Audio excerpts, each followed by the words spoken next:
Kolluri from CIP Study Abroad, and today we have Anurag Reddy here from US. Anurag, is a very special student for me, not just for getting visa approval, but he's from my hometown, Warangal, where I, did my schooling and that's where I started my life.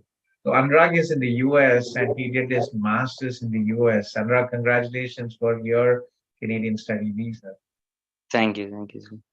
Thanks for your It's support. not Yeah, it's not an easy decision, right? After you studied masters and again coming back to the same path again.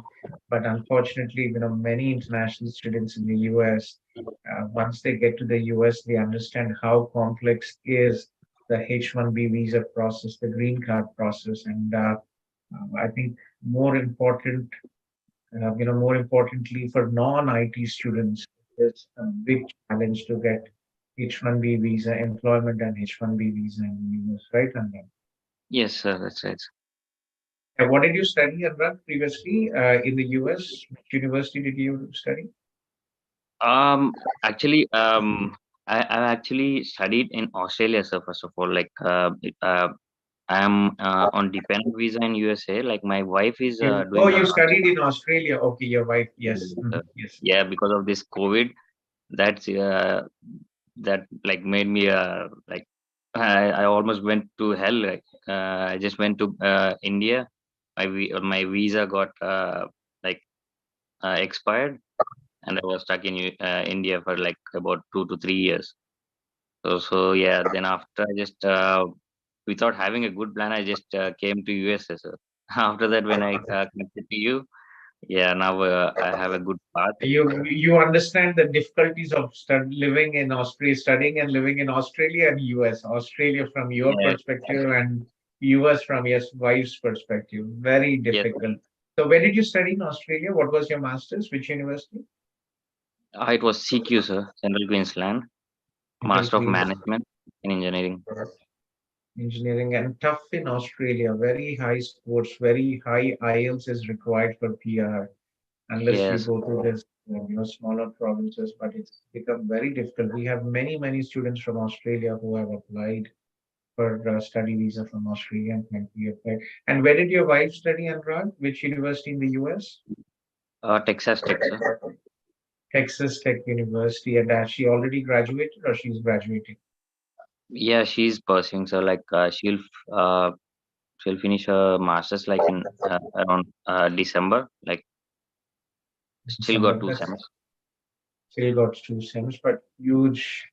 Again, it's peace of mind. There's so much of violence, gunfighting, and all thing happening in the US, and with so many layoffs now in the US, and also the complex H-1B process. I asked many international students to go to the US, do you understand the H-1B visa process? They don't really have an understanding. Yes, yes. Like I've like I tried to know everything like regarding the H1. Like I even tried to apply for a master degree here again. Like for, as my I got my previous experience in mechanical, so I just tried to do that, but on the way I just stopped it because it's not a good thing to apply for masters in here like with mechanical because I can't get a H1. I can't like assure. Exactly. So There are only 65,000 general H-1B and 20,000 for masters, and mm, and majority of them are taken by the IT companies, and for students who are yeah, from mechanical or business, absolutely, very minimum chance. Well, I'm glad everything worked out. So, you're starting your studies in January, right, Andra? yes, so January the next week. Like the class is gonna start it on 10th. Mm-hmm. But yeah, but I'm just thinking like it's an online course, sir. So can I actually do it from here? Like attend the classes from here, like for the first semester?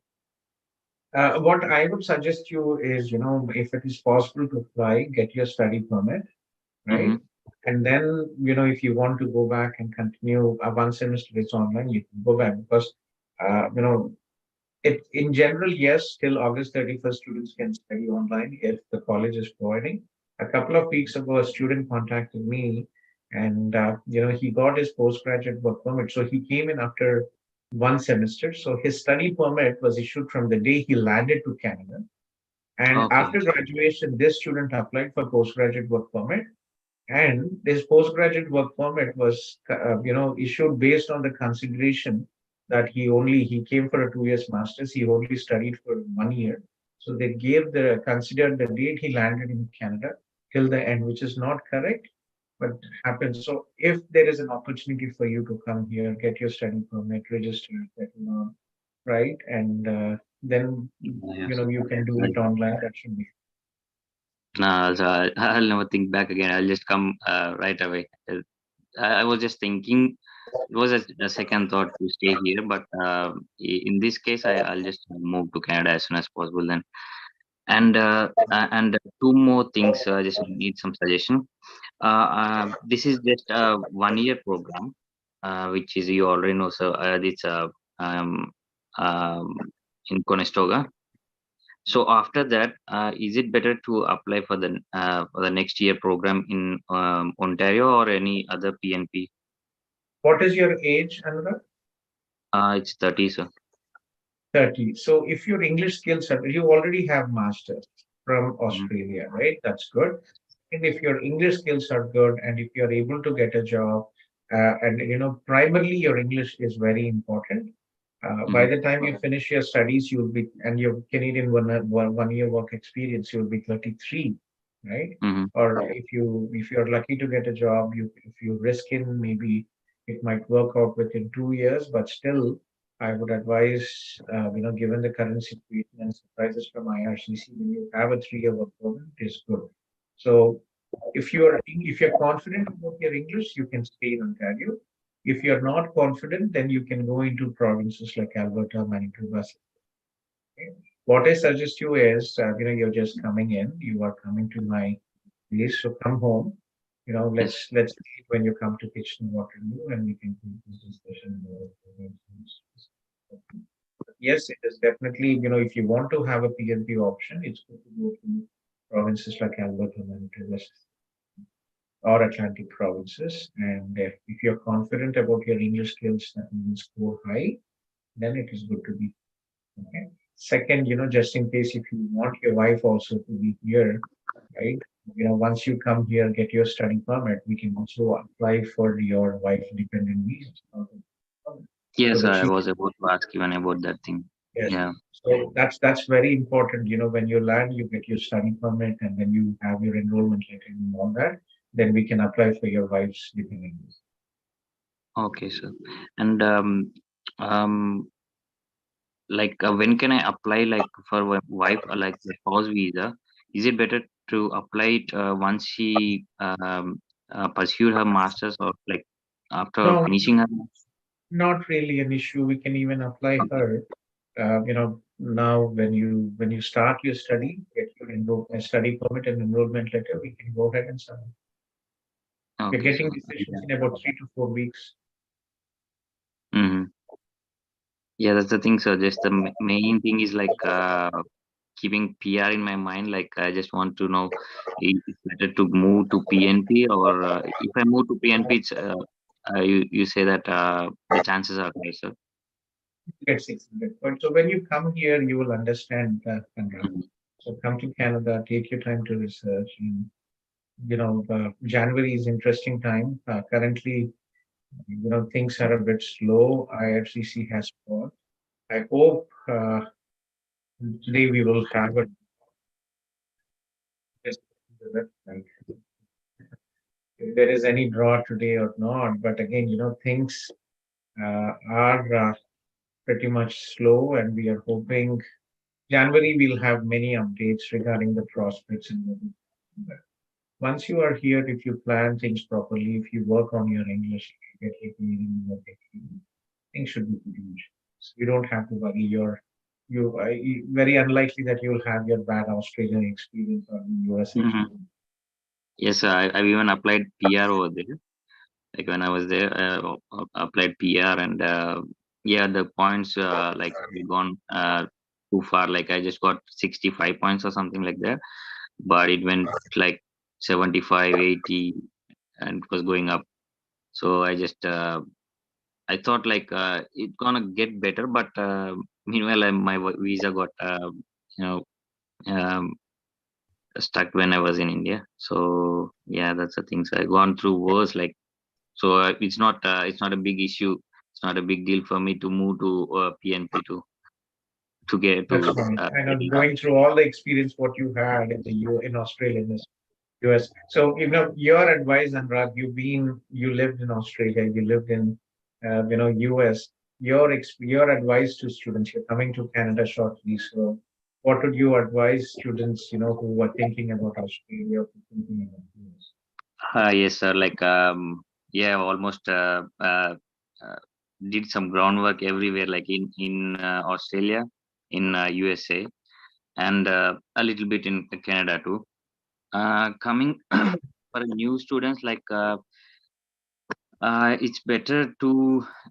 I suggest any of the three is good for like depending on the background, like which course. Like if it is IT, it is better. Like both in USA and Canada, it's gonna be the same. But coming to settlement, like in USA, you can't really rely on the H1 visa because we don't know like when they're gonna provoke your visa. Like uh, like even I've seen guys like they've been working as software engineers for at least 10 to 12 years, and their H1 got rejected after that. So Very I've true. seen people those kind of like that's the main reason I just I'm trying to move to Canada, so where we get PR soon. Getting PR is that's it. Uh, we don't need to worry about the life. So Well, and there's always challenges in life. Getting a PR is not a solution, and makes it to yes, life. but It's always hard work. coming Yeah. yes, sir, yes, At sir, least but you'll have stability in life. You know where you're yeah, living in. yes, sir. So we How don't about need to worry. Australia? Yeah. Yeah, How about Australia. Australia, Graham? We have so many students from Australia who graduated from IT, but unfortunately, very hardly I have seen anybody getting jobs in IT. They are working in convenience stores, gas stations. Yes, sir, that's right, sir. IT jobs coming to professional jobs. I can say all professional jobs is get it's bit hard to get a job like in Australia. Even I struggled a lot. Like I just started my career like in that mechanical engineer. Like it's a 2 years experience. I started like with a part-time job over there when I was a student, and then I didn't move to any other job. I worked like for 2 years straight away, like for the part time, and then after with my experience, I just got a professional job. But to other like with other people over there, while with other students, it's really very hard to get a professional job there. Yeah, I very don't suggest unfortunate. Australia to people who like looking for professional jobs. I don't suggest that. Yeah, I Yeah, but feel very unfortunate. I am a middle class. I come from a middle class as well, and there's so many agencies in India who, like send people abroad. Australia is so expensive. In Canada, the tuition fees is only right. You're just spending about 16 to 18,000 dollars, which is hardly about 10 lakhs. Right in mhm. Australia, the tuition fees is I think it's 20 lakhs, right, to start with. Most universities have about 20 lakhs, almost about 20 lakhs tuition. 25 is a minimum, sir. 25 is 25 the to minimum. 30. Yeah. And then where you take loans, the interest and all that, Mhm. and then you end up doing professional jobs. That's you pay back the loans, but again, the reason why you're planning to go abroad is not Mhm. the part-time jobs, but it is more about settlement and having a successful career. And yeah, that is that most. Yes, sir. Anyway, so Anurag, yeah, keep me posted with your travel plans. Let me know, and we'll meet here and Sure, sir. Yeah, yes. I'll move as soon as possible, sir. Like in a keep week me or posted and let me know. Sure, sir. Excellent. Sure. Sure. We'll Thank you very send you much, the sir. address and we can come over. You're welcome. All right. Thank you very Sure. much and pleasure talking.